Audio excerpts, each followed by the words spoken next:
Assalamu alaikum wa rahmatullahi wa barakatuh, meu caro telespectador. Esperamos tudo aí na sua casa, na sua vida, nos seus serviços.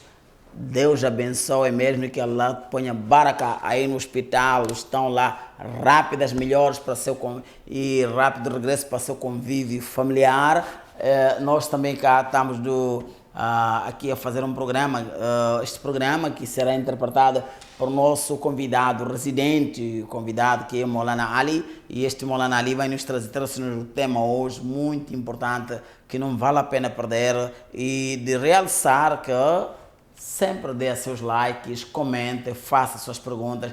Isso faz bem a ti e a nós também, porque nós vamos perceber até onde estamos a andar consigo, até o nível de percepção da sua matéria. O tema de hoje é relações entre muçulmanos. O que está a faltar na sociedade. Muitos muçulmanos estão aí a discutir, pai não fala com o filho, esposa não relaciona bem com o seu marido, irmão não fala com o irmão. É uma coisa que dá para refletir. Então, é neste tema, não sei se Maulana vai conseguir terminar mesmo hoje isto, porque é muito importante, mas ele vai nos trazer aqui, está aqui ao lado. Boas-vindas, Maulana. Queremos falar relações entre muçulmanos. Como é que é essa relação? O que é isso? A relação entre muçulmanos, primeiro, agradecer mesmo ao Allah subhanahu wa ta'ala pela vida, pela idade que tem nos concedido e sem se esquecer enviar saudações ao nosso querido profeta Muhammad sallallahu alaihi wa sallam, que a paz e bênção de Allah esteja com ele. O que são relações entre muçulmanos? Primeiro, estimados ouvintes, estimados respirador, dizer que numa sociedade é importante que haja boas relações de convívio entre membros daquela mesma sociedade. Não só para as pessoas, espécie humana, também para a espécie animal. Eu creio que também na selva existem lá certas leis que os animais seguem para haver um bom convívio, de modo que não haja desastre naquela mesma sociedade. Então, assim também sendo relações entre os muçulmanos. Nabi sallallahu alaihi wa sallam diz no seu hadith: Hakul muslim ala muslim sita, que os deveres do muçulmano para com o outro são 6. Apenas frisar, esses são deveres, aqui é um resumo, não significa que apenas se nós formos a cumprir esses deveres, então estaremos alheios a outros deveres, não. Aqui, Nabi sallallahu alaihi wa sallam está a trazer aquilo que é a essência, aquilo que é a base para fortalecer a relação entre os muçulmanos. Então, Nabi sallallahu alaihi wa sallam diz: Hakul muslim ala muslim sita. Os deveres do muçulmano para com o outro são 6. Primeiro, quando se encontrar com ele, dizer Assalamu alaikum wa rahmatullahi ta'ala barakatuh. Cumprimentar a ele. Primeiro, o cumprimento, estimados irmãos, estimado telespectador, não é só algo do Islã, mas sim esse virou algo comum quase em todo o mundo, pois as pessoas se encontram, existe lá uma maneira de saudação, e essa maneira de saudação traz alegria, traz amor, simboliza a proximidade em que as pessoas têm. E aqui Nabi sallallahu alaihi wa sallam diz: Assalamu alaikum wa rahmatullahi ta'ala barakatuh. Nós podemos considerar isso como salam, simplesmente um cumprimento do Islã, mas dar salam, desejar salam, quer dizer, é um dua que a pessoa está a fazer, uma súplica que um muçulmano está a fazer para outro. Significa que Allah subhanahu wa ta'ala te mantenha livre de todas as calamidades, que Allah subhanahu wa ta'ala dê a você prosperidade. É por isso que Nabi sallallahu alaihi wa sallam primeiro disse: antes de você conversar com o teu irmão muçulmano, a primeira coisa que você deve fazer é fazer um dua para ele, dizer Assalamu alaikum wa rahmatullahi ta'ala barakatuh. Segundo dever, aceitar o convite. Quando um irmão muçulmano te convidar para um convite que seja halal, um convite que seja lícito, como por exemplo participar no nikah, podemos dizer que existe alguém graduou numa graduação, tu tens a obrigação de cumprir com este convite. Depois de receber o convite. Depois de receber o convite, porque você aceitando aquele convite, isso fortalece a relação que você tem com aquele seu irmão. Depois, quando esse irmão aspirar a dizer Alhamdulillah, você também deve dizer para ele Yarhamukallahu, que Allah subhanahu wa ta'ala tenha misericórdia para ti. E quando o teu irmão muçulmano também estiver doente, também tens a obrigação de visitá-lo. Ou quer que seja no hospital, em qualquer sítio que a pessoa estiver, ele está doente, você acompanhou que o irmão está doente, tu tens a obrigação de ir visitar a ele. Além de você ganhar recompensa, também aquilo traz amor. Afinal de contas, a pessoa vai vendo, o meu irmão vem visitar aquilo, fortalece a sua alma, aquilo traz esperança, traz aquele amor que na verdade estou a viver com pessoas também que se preocupam comigo.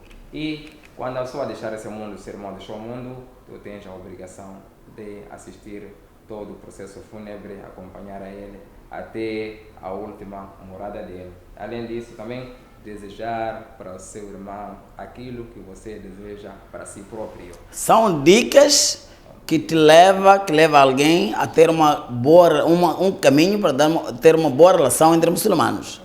Mas se formos a ver aqui, de tudo isso que Molana acabou de referir, temos tido paradoxos muito fortes na sociedade.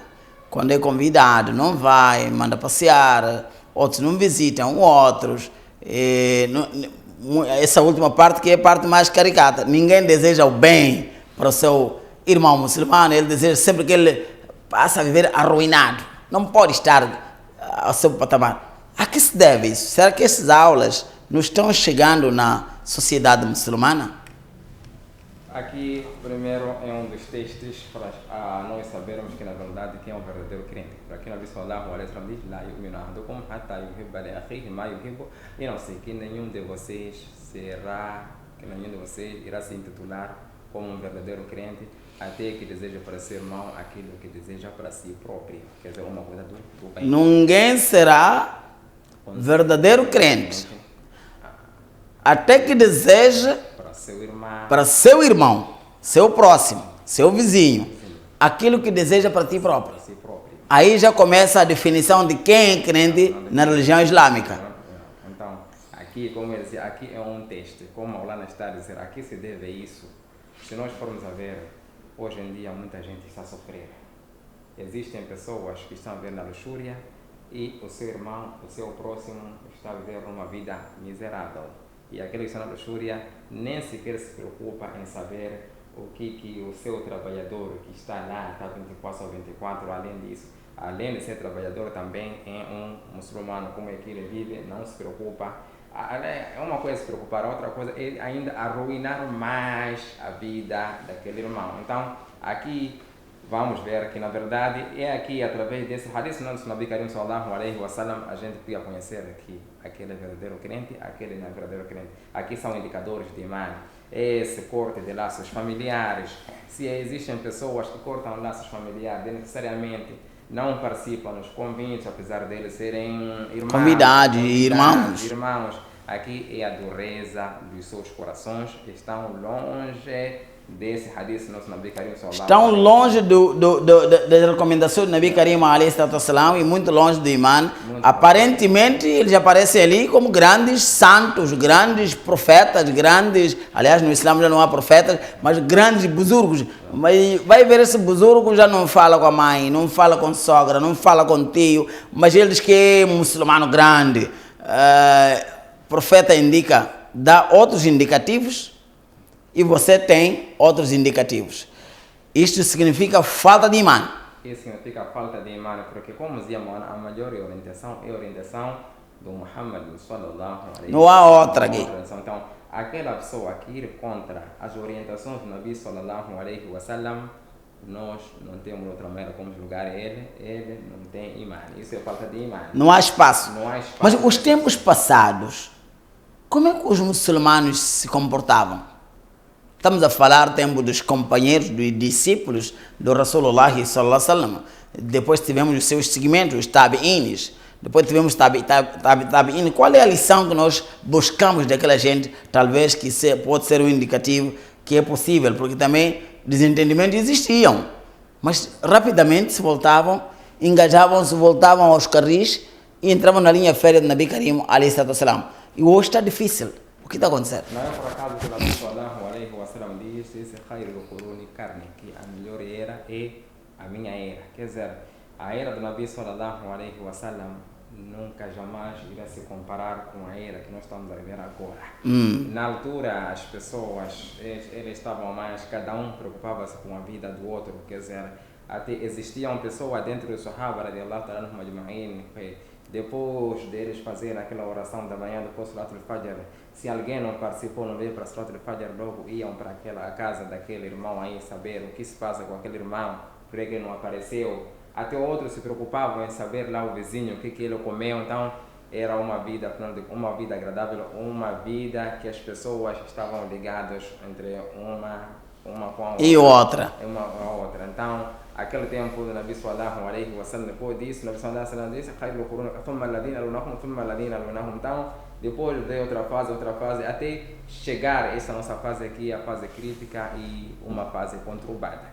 E nesta nossa fase, como aqui, uma das recomendações, visitar o ser humano quando estiver doente. Hoje em dia, as pessoas, devido ao avanço tecnológico, devido às redes sociais, nós tentamos substituir as coisas. A visita, que é uma visita física de você estar lá, nós substituímos por uma simples mensagem, coisa: como está? Está tudo bem? Eu vi que estás doente. Como é que está a passar a sua doença? Nós achamos que isso aqui é suficiente, afinal de contas, para confortar o nosso irmão. Mas Nabi sallallahu alaihi wasallam diz: visitar alguém quando ele estiver doente. Primeiro, quando você vai lá visitar alguém, Allah subhanahu wa ta'ala perdoa seus pecados. Quando vai visitar alguém, já é uma dica, está ali, meu caro telespectador: sai de sua casa, ouviu que o seu irmão muçulmano está doente, tu vais visitar, vais ter recompensa da parte de Allah. Qual é a recompensa, Molana? Allah subhanahu wa ta'ala perdoa seus pecados. Perdoa todos os seus pecados. É fácil de fazer negócio com Allah, né? Todos os seus pecados acabam ficando perdoados só por simples ter seguido orientações do Nabi Karim alayhi salatu wassalam, e você foi visitar. Não usou WhatsApp. Não usou nenhum WhatsApp, não usou nenhum telefonema, você, Allah subhanahu wa ta'ala perdoou seus pecados. Ok. Agora, juventude de hoje, já que temos a tecnologia, distanciou os corações, distanciou-nos, alimentou-nos mais a preguiça. Vou falar com meu irmão, com minha irmã no Skype, eu vou falar com no Skype. Até hoje, dentro da nossa casa, a esposa tem celular, o marido tem celular, a filha tem celular, está todo mundo mudo ali. Quer falar com tua esposa, tem que ser também no celular, mas ele ao lado aí, não consegue conversar consigo sem tocar o celular. Será que esse celular veio como rahmat, como bênção do mundo, ou veio como uma calamidade do mundo, ou quebrar alguma coisa? Exemplo, o celular em si não pode ser nenhum problema, porque a tecnologia em si ajuda não só para essas partes, até para a propagação do próprio Islã. Então, o problema está como que as pessoas encaram este mesmo celular. Por exemplo, esse celular pode ajudar na propagação rápida do Din. As redes sociais, como eu dizia, ajudam na propagação do Din. Por exemplo, hoje em dia, eu posso fazer uma palestra para pessoas que estão nos Estados Unidos, para pessoas que estão num outro continente. Então, eu estou a levar o celular, eu estou a levar a tecnologia para uma parte positiva. Mas existem pessoas também que levam esse mesmo celular como problema, como um certo problema para a sociedade. Por exemplo, como Molana está a dizer, você não fala com as suas pessoas, manda uma mensagem enquanto ele está aqui perto. Quer dizer, primeira coisa, este celular salvar para o problema. Não existe aquela interligação entre você e a sua própria esposa, entre os seus próprios filhos. Por exemplo, você chega numa certa casa, você encontra lá, a família está lá depois do trabalho, as crianças voltaram da escola, mas cada um está no celular. Está no seu lado, está no seu canto, está a teclar com alguém que nem está lá. O pai está no outro canto, cada um está, quer dizer, não há um tempo de diálogo entre aquela família para dialogar, sentir o calor, que durante todo o dia o pai estava no local de trabalho. Não existe. Cada um está procurando no celular, está conversando com alguém que às vezes nem conhece assim pessoalmente. Então, esta é a parte negativa deste celular. Deste aparelho.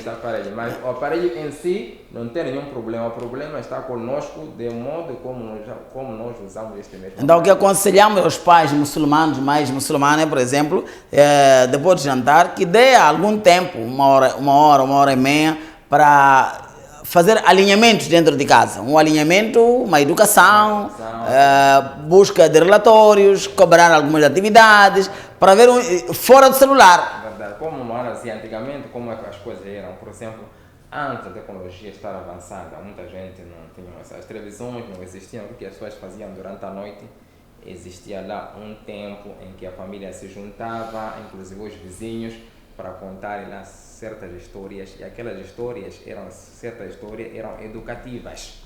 Aquelas histórias... É verdade. É verdade. 5 casas, não sei, 10 casas se juntavam, aquilo era intercalado, hoje é aquela de fulano, amanhã vamos para aquela de fulano X, então lá diziam aquela história, então aquilo trazia um amor entre... Eles criavam laços familiares fortes. Laços familiares fortes, entre os vizinhos quase eram considerados como os familiares, então aquilo, cada vez mais pessoas cresciam num bom alinhamento, cada um conhecia quem é seu vizinho, conhecia quem é seu primo, porque eles podiam viver no casas separadas, mas afinal de contas considerava-se como uma única casa. Então hoje em dia não existe, o celular substituiu-nos, cada um depois de jantar já está no seu próprio quarto, mas não está lá para dormir logo na própria hora, não. Dorme lá para ir zero, com o seu celular a rir sozinho, até parecer um maluco. E acaba quebrando seu sono. Amanhã tem que acordar tarde porque estava ao telefone. Este é um assunto que temos que refletir, nossos pais encarregados de educação em particular, nas nossas casas. Temos que ser cuidadosos com nossos filhos na utilização desses aparelhos. Temos que criar aparelhos que cada vez mais nos chamam para a união, para a relação familiar sólida, e não podemos procurar aparelhos que vão nos dividindo de uma forma moral, espiritual. Isto vai fazer mal. Maulana, últimas considerações para relações entre os muçulmanos. Qual é a ideia que nos traz que é possível, embora estamos num tempo conturbado, é possível alguns atos para além dos que já nos deu? Quais mais podemos fazer para poder termos mais relações fortes e sólidas? Na verdade, o Nabi sallallahu alaihi wa sallam, ele é um mestre. Aquilo que o Nabi sallallahu alaihi wa sallam disse, se nós formos a seguir, teremos sucesso. Por exemplo, o Nabi sallallahu alaihi wa sallam diz num dos hadiths para fortalecer a relação entre os muçulmanos, disse: "Man nafasa am mu'minin kurabatan min kurabi dunya, nafasa Allahu anhu min kurabi yawm al-qiyamah." Que aquela pessoa que aliviar a dificuldade do irmão muçulmano, Allah subhanahu wa ta'ala também irá aliviar a sua dificuldade no dia da Qiyamah. Depois, o Nabi sallallahu alaihi wa sallam diz: "Waman satara musliman satarahu Allahu yawm al-qiyamah." Aquele que esconder os defeitos do irmão muçulmano, Allah subhanahu wa ta'ala também irá esconder os seus defeitos no dia da Qiyamah. Então, estes dois aspectos. Primeiro, como eu dizia, hoje em dia existe alguém que está vivendo dificuldade, o outro tendo possibilidade não consegue ajudar, não consegue aliviar a dificuldade daquele irmão. Imagina, você está na dificuldade, alguém vai aliviar a sua dificuldade, você nunca vai esquecer aquela pessoa que te aliviou. Chama-lhe de oportunista. Está à procura de oportunidade. Sim, é verdade. Então você vai chamar assim. Então, hoje em dia você conhece cada um tem seus defeitos. Então, hoje em dia os muçulmanos estão mais preocupados em revelar, até procurar os defeitos dos outros muçulmanos, começar a propagar de um lado para o outro, o que não traz nenhum benefício. E chama de din isso. E chama isso de din. De religião. Vai falar outro até na mesquita. Até na mesquita, qualquer sítio, cada um tem seu defeito. Qualquer sítio, fulano X fez isso, afinal de contas fez isso, mas o que você ganha divulgando aqueles todos os defeitos? Afinal de contas, você que vai ser o perdedor, porque você não ganha nada, aquilo não vai te levar, não traz nenhuma estima para você. Você pensa que está a denegrir o seu irmão, mas afinal de contas você está a fazer o seu fogo no inferno. Então, essas coisas... Até os celulares, bastar entrar lá uma mensagem difamatória, circula mais rápido que uma mensagem boa. Por exemplo, você recebeu uma mensagem que fulano X já aconteceu isso do mal. Em menos de 5 minutos... Está em Moçambique. Se for uma coisa boa, que fulano X e o Moana Mansur fez isso, uma coisa do bem, não nos preocupamos em... Não chama atenção. Em difundir, não chama nenhuma atenção. Então, hoje em dia os muçulmanos estão mais preocupados com o defeito dos outros e eles esquecem os seus próprios defeitos.